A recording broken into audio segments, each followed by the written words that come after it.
On termine cette édition avec Jean-Paul Smets, le PDG de Rapid Space, pour notre rendez-vous avec le monde du libre. Jean-Paul, aujourd'hui, vous allez nous parler d'un logiciel français que nous utilisons tous et tous les jours, que nous soyons sous macOS, iOS, Windows et même Linux. Exactement. En fait, c'est un logiciel français qui a été écrit par un Français, David Faure. En fait, en 1998, le directeur de l'Agence nationale de la sécurité des systèmes d'information déclarait à l'Assemblée nationale « Le développement logiciel n'est pas le point fort de la France et ne l'a jamais été ». Ça m'avait beaucoup choqué. Je me disais, mais qu'est-ce qu'on a comme exemple pour montrer que c'est pas vrai, que c'est injuste de dire ça, et est-ce qu'on n'a pas un logiciel qu'utilise absolument tout le monde, tous les jours, lui-même d'ailleurs. Et donc, je pensais à Linux. C'est bien, ça domine les serveurs, mais c'est européen, mais finlandais. Python, c'est le langage le plus utilisé au monde, c'est européen, mais c'est néerlandais. On a VLC ou scikit-learn qui sont français, mais c'est pas aussi célèbre que Linux. Et là, je me suis souvenu de David Faure, que j'avais rencontré à Tokyo à la fin des années 90, lors d'un colloque à l'ambassade de France sur les logiciels libres. Et David Faure est en fait l'ancêtre de Conqueror, qui est le logiciel dont dérivent tous les navigateurs web, que vous ayez un iPhone ou n'importe quoi d'autre. Parce que, par exemple, sur un iPhone, on utilise Safari, souvent. Justement, Safari, qui a été lancé en 2001, est dérivé de Conqueror, qui a été créé en 1998. Donc, sans le savoir, tu utilises tous les jours un navigateur web créé par un Français en 1998. Et le composant derrière Conqueror, qui s'appelle KHTML, en fait, a été intégré par Apple sous le nom de WebKit, un peu comme Android de Google, c'est un Linux dérivé. Lorsque Google a vu Safari, ils ont copié Safari, ce qui a donné Google Chrome en 2008. Et Google Chrome, au lieu d'utiliser WebKit, a eu un dérivé en 2013 qui s'appelle Blink. Et donc, du coup, est-ce qu'on peut chiffrer combien de navigateurs ont été fondés sur la base du Conqueror de David Faure ? Je suis allé voir Wikipédia, qui est un super historique. Et dans Wikipédia, on voit une espèce de zone verte. Et sur 22 navigateurs encore en développement, 18, en fait, dépendent de Conqueror. Et peu à peu, Conqueror a mangé tous ses concurrents. Donc c'est plus d'Internet Explorer, mais Edge, plus d'Opera développé indépendamment, mais ça dérive de Blink qui dérive de Conqueror. Et on voit qu'aujourd'hui, 95% des usages du web et de la base installée sont des dérivés du Conqueror de David Faure de 98. Donc je pense qu'on tient notre exemple. Ouais. Le logiciel qui est le plus utilisé au monde, par tout le monde, c'est pas Linux, c'est pas Windows, c'est Conqueror et ses dérivés sur les téléphones de tout le monde, comme sur celui du directeur de l'Agence nationale des systèmes d'information.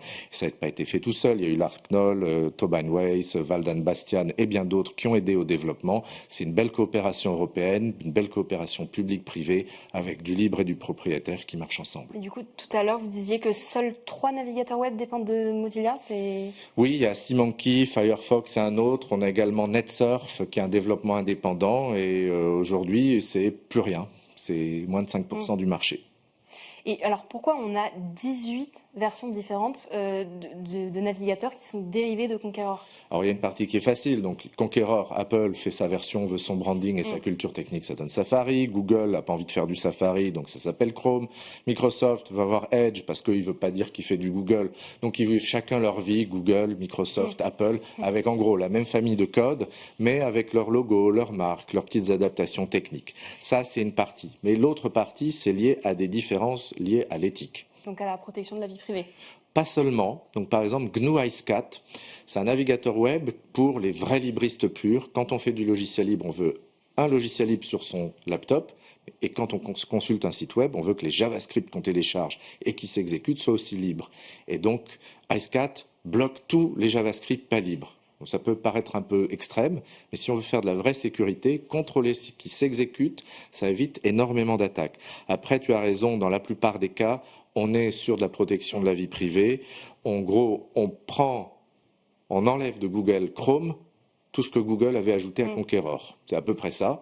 Donc Iridium en Allemagne a une belle solution de navigateur pour entreprise, facile et gérée, qui met la sécurité par défaut à 2048 bits, qui évite toutes sortes de, de failles.